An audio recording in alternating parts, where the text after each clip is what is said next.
नमस्कार दोस्तों, कैसे हैं आप सभी लोग। आपका स्वागत है एक और नई वीडियो में। दोस्तों, इस वीडियो में आज हम बहुत ही महत्वपूर्ण विषय के ऊपर बात करेंगे। सोशल जस्टिस क्या है? सामाजिक न्याय। सामाजिक और न्याय, इन दोनों को मिलाकर बात हम करेंगे। एरिस्टोटल कहते हैं, doing once duty is duty.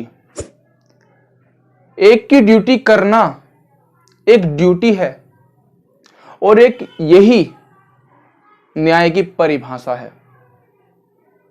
आप क्या सोचते हैं, जरूर बताइएगा।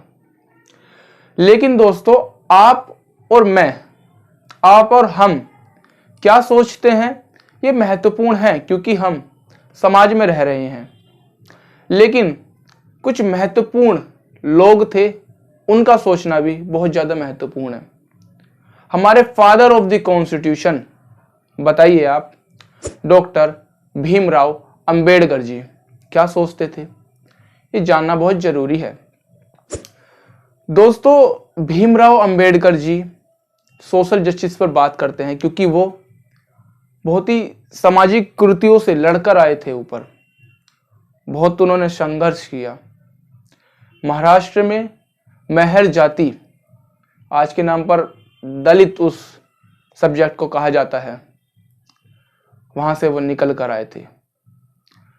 पढ़ने का अधिकार नहीं था, सीट पर बैठकर, नीचे बैठकर पढ़ाया जाता था। कैसे करके वहां से शिक्षा ली उन्होंने। उसके बाद आगे की पढ़ाई जारी रखना चाहिए, साधन नहीं थे, सामाजिक वो स्थिति नहीं थी। पहले स्कूल जाने वाले व्यक्ति, पहले एजुकेटेड, अपने समाज के वो पहले बंदे थे। ऐसे कैसे ही करके उन्हें स्कॉलरशिप मिली वहां के राजा के द्वारा। उसकी भी एक शर्त थी कि भाई आप पढ़ने जाइए बाहर, लेकिन आप जब पढ़ के आएंगे तो आपको मेरे शासन में काम करना होगा, है ना। उन्हें स्कॉलरशिप दी गई, कैम्ब्रिज वो पढ़ने गए, वहां से डिग्री ली। हमें पता ही है 32 डिग्री थी बाबा साहब जी के पास, है ना। समझ लीजिए एजुकेशन को कितना महत्व उन्होंने दिया था, हमें भी सीखना चाहिए। दोस्तों, जब वो वहां से आए, उन्होंने, हमें पता है कैसे उन्होंने संघर्ष से पढ़ाई करी। अरे लाइब्रेरी में पूरे दिन पढ़ते रहते थे, पूरे दिन में एक करी और एक कॉफी पीते थे, पैसे ही नहीं थे, इतने गरीब थे। स्कॉलरशिप पे वो पढ़ रहे थे, खाली पेट पढ़ते थे, जब जाकर डिग्री लेके आए।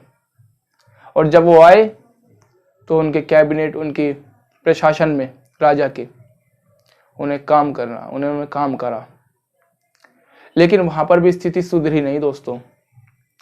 उन्हें सेक्रेटरी पद मिला था। तो जब ऊपर के पद मिलते हैं तो ऊपर के पदों में ज्यादातर ऊपर वाले लोग ही रहते हैं, क्योंकि उनके पास ही ज्यादा अवसर होते हैं इस पोस्ट को पाने के। ज्यादा अवसर उन्हें मिलते हैं सामाजिक स्थितियों के द्वारा। और जब ऊपर वाले समाज में एक निचले समाज का व्यक्ति एजुकेशन के दम पर आता है तो वो तख्ता सही नहीं बैठता। तो वहां पर भी उनके साथ बहुत भेदभाव हुआ। फाइल, जो पीओ होता है, पीओ फाइल पकड़ाने का काम करता है, चपरासी कह लीजिए, वो तक उन्हें फाइल फेंक के देता था ताकि टच ना हो जाए, अछूत ना हो जाए, अशुद्ध ना हो जाए। वो इतनी पानी नहीं देते थे उन्हें। एक वो सेक्रेटरी थे, आईएएस ऑफिसर, सबसे बड़ी पोस्ट, तब ऐसा मामला था दोस्तों। ऐसे अभी मैं कहां से बोल रहा हूं, मैंने एक बुक पढ़ी है, ये भीमराव अंबेडकर जी की, आपको भी रिकमेंड करूंगा, बहुत अच्छी बुक है ये। हर चीज जानने को मिलेगी, हमें जानना भी चाहिए महापुरुषों के बारे में। तो दोस्तों, मैंने ये क्यों बताया कंटेक्स्ट, क्योंकि सामाजिक न्याय को पढ़ने से पहले हमें ये बैकग्राउंड पता होना चाहिए, हमें ये चीजें पता होनी चाहिए। कैसे एक सामाजिक न्याय देश में होता है। तो चलिए दोस्तों शुरू करते हैं। अंबेडकर जी कहते हैं कि जो सामाजिक न्याय है वो सबसे ज्यादा जरूरी है। उस सामाजिक न्याय से ही राजनीतिक और फाइनेंशियली इकोनॉमिक, जिसे हम कहते हैं आर्थिक आजादी मिलती है। और ये तो बात बिल्कुल सही बैठ रही है दोस्तों। हमारे यहां आर्थिक और राजनीतिक आजादी तो आ गई, लेकिन सोशल जस्टिस मुझे नहीं लगता अभी तक आई है। न्यूज़ पढ़ लीजिए आप, हर चीज पढ़ लीजिए आप, क्यों होता है ये भेदभाव, है ना जी दोस्तों। तो इसी के ऊपर अंबेडकर जी बात बोल रहे हैं कि पहले सामाजिक न्याय लाओ, राजनीतिक और आर्थिक स्वतंत्रता तो इसके साथ आएगी। ठीक जी दोस्तों। भीमराव अंबेडकर जी को अब जब हम याद करते हैं तो तीन बड़ी चीजें हमें स्मरण होती हैं। कैसे? लोअर कास्ट के लिए इक्वेलिटी, लोअर कास्ट आज के समय पे दलित, उनके लिए इक्वेलिटी हो, इन पर इन्होंने बहुत जोर दिया था, है ना। रिजर्वेशन, जो नीचे का तबका है उसको सपोर्ट देकर दोनों को मिलाओगे तभी देश के हर एक नागरिक बराबर हो पाएगा, बराबर खड़ा हो पाएगा, चाहे शिक्षा हो, हर चीज फील्ड में। रिजर्वेशन की इन्होंने बात करी थी। हमें पता ही है कि कैसे पूना पैक्ट में क्या हुआ था। पूना पैक्ट में सेपरेट इलेक्टोरेट्स की बात हो रही थी, तो गांधी जी उसमें बैठ गए थे। ऐसा कहा जाता है कि गांधी जी कह रहे थे, ऐसा कहा जाता है कि अंबेडकर जी ये सेपरेट इलेक्टोरेट्स, अपने वोटर्स, अपने रिजर्वेशन सेपरेट लेकर एरिया में एक नया देश भी बना सकते थे। ऐसा बन जाता, नहीं सकते थे लेकिन ऐसा बन जाता अगर सेपरेट इलेक्टोरेट हो जाते, तो जैसे पाकिस्तान बन गया था, दलितों का अलग बन जाता। लेकिन पूना पैक्ट में गांधी जी धरने पर बैठ गए और इसी को लेकर अंबेडकर जी ने यह भी कहा था कि धरने पर बैठना और भूख हड़ताल करना, भूख हड़ताल, ये ठीक नहीं है। प्रोविजन भी डाले हैं इन्होंने संविधान में, क्योंकि भूख हड़ताल आप न्याय नहीं कर रहे किसी के साथ, आप दूसरे पर अपनी बात को थोप रहे हैं कि आप मेरी बात मानो वरना मैं मर जाऊंगा भूख से। तो इसको इन्होंने बिल्कुल नकार दिया था, इसको भी याद रखना दोस्तों। रिजर्वेशन की बात करी, इक्वलिटी, समानता की बात करी लोअर कास्ट में, एजुकेशन की बात करी, मैंने बताया कैसे संघर्ष से एजुकेशन करी थी दोस्तों। हमारा और आपका यही सपना होना चाहिए, पहले एजुकेशन, बलपूर्वक खड़े हुए हम इस फील्ड में, है ना जी। तीन चीजें हमें बात आती है, लोअर कास्ट को एजुकेशन का राइट मिले। अब सोशल जस्टिस ये क्या कहते हैं, पॉलिटिकली मैंने बता दिया। इसी को सिद्ध करने के लिए, इसी कॉन्सेप्ट को बताने के लिए, सोशल जस्टिस को लाने के लिए संविधान में एक कॉन्सेप्ट लाया गया, एक सिद्धांत लाया गया, लिबर्टी, इक्वेलिटी एंड फ्रेटर्निटी का। हमने पढ़ा है प्रिंबल में क्या लिख रहा है ना। एक लिबर्टी, लिबर्टी का मतलब स्वतंत्र हो, लिबर्टी का मतलब कोई किसी पे दबाव न डाले, उच्च समाज नीच समाज को दबाए ना, लिबर्टी रखो। और जब लिबर्टी हमने रख दी, इक्वेलिटी भी रखो। भाई तुम्हें आजादी है, तुम्हें भी आजादी है, लेकिन इक्वल आजादी होनी चाहिए। तुम भी सही बोल रहे हो, तुम भी बोल रहे हो, लेकिन आपस में गलत ना बोलो, आपस में ऊंचा नीचा ना समझो। दोनों को आजादी और दोनों को समान आजादी, दो कॉन्सेप्ट हो गए।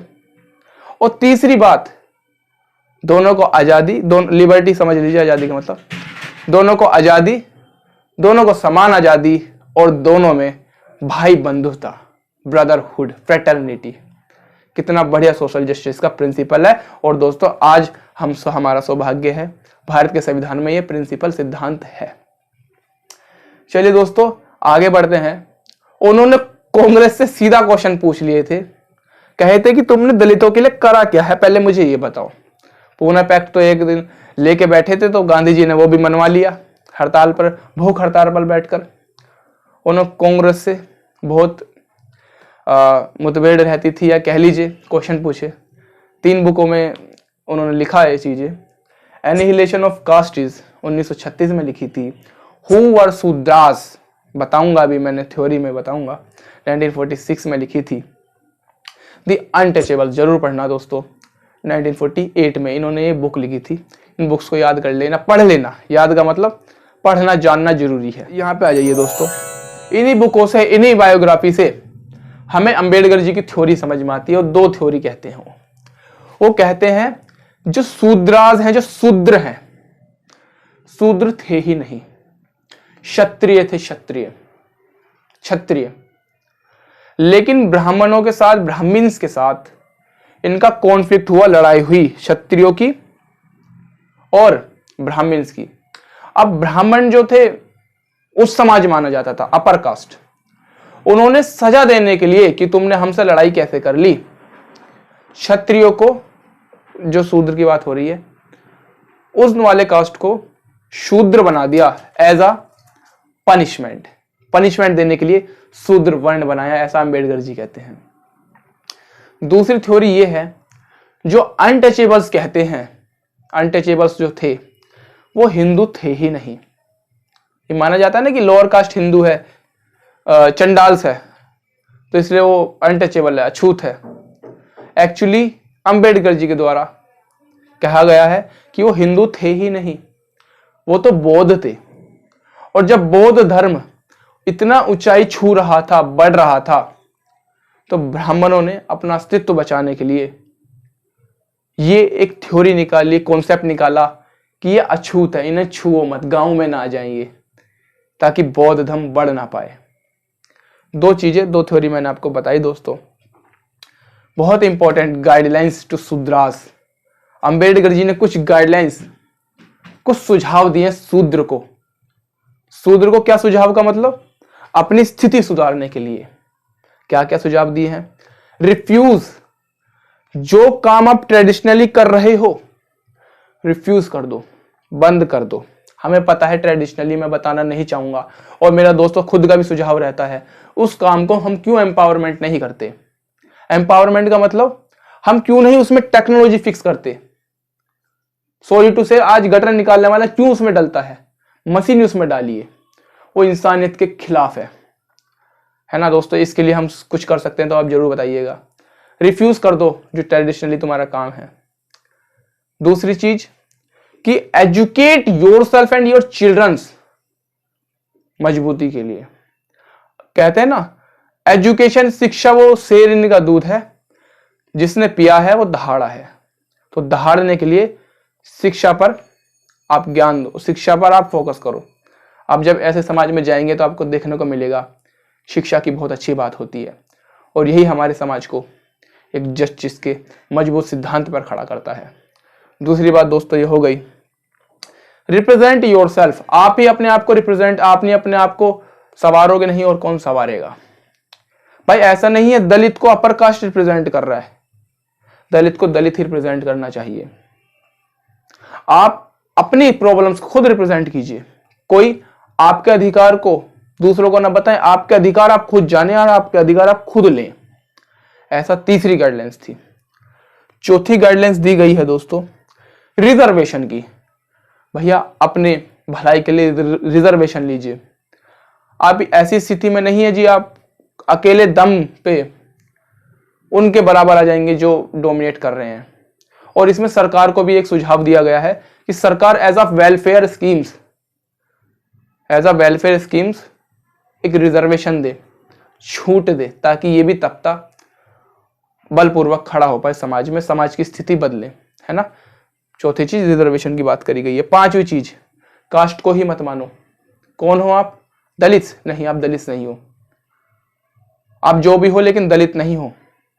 आप इसको बिल्कुल भूल जाओ, कास्ट भी होती है दोस्तों। इसी को लेकर मेरे मन में कुछ बात रहती है कि कास्ट वर्ण हमने मान लिए, कितना अच्छा होता अगर वर्ण को हम काम के हिसाब से मानते, जो कि इस कंटेक्स्ट में भी कहा जाता है कि काम के लिए ही थे वर्ण। लेकिन क्या हुआ पता नहीं, हमारे समाज को क्रूतियां आ गई और बर्थ के बेसिस पर ये बन गया। कितना अच्छा होता, जैसे कि मैं टीचिंग कर रहा हूं, मैं पढ़ाने का काम कर रहा हूं, मेरी कोई भी कास्ट हो, बर्थ में पढ़ाने का काम कर रहा हूं, मैं टीचिंग दे रहा हूं, मैं ब्राह्मण हुआ। जो इंजीनियर हैं, जो हमारे देश को बना रहे हैं, जो सर्विस कर रहे हैं, डॉक्टर्स, ये सब शूद्र हुए। क्यों? क्योंकि ये सर्विस कर रहे हैं, भाई डॉक्टर के बगैर इंसान मर जाएगा, इंजीनियर के बगैर कहाँ रहोगे, घर पर नहीं बैठ पाओगे। और जो दोस्तों आर्मी है हमारी, जो हमारे राजा है, राजा कह लीजिए, डेमोक्रेसी है, पीएम सीएम क्षत्रिय हुए, इनका वर्ड भी हम वर्ण के द्वारा चेंज कर सकते हैं, है ना। बिजनेसमैन टाटा, अडानी, अंबानी, ये सब कौन हुए, वैश्य हुए। दोस्तों कितना अच्छा होता, आप घर से नहीं हो, आप चोटी रखते हो इसलिए आप ब्राह्मण नहीं हो, आप दिमाग, आप टीचिंग स्किल रखते हो इसलिए आप ब्राह्मण हो। कितना अच्छा होता ना दोस्तों, जरा सोचिए। चलिए, आपको अगर ये समझ आया हो तो मेरा सौभाग्य रहा होगा। चलिए मिलते हैं नेक्स्ट वीडियो में, जब तक के लिए जय हिंद।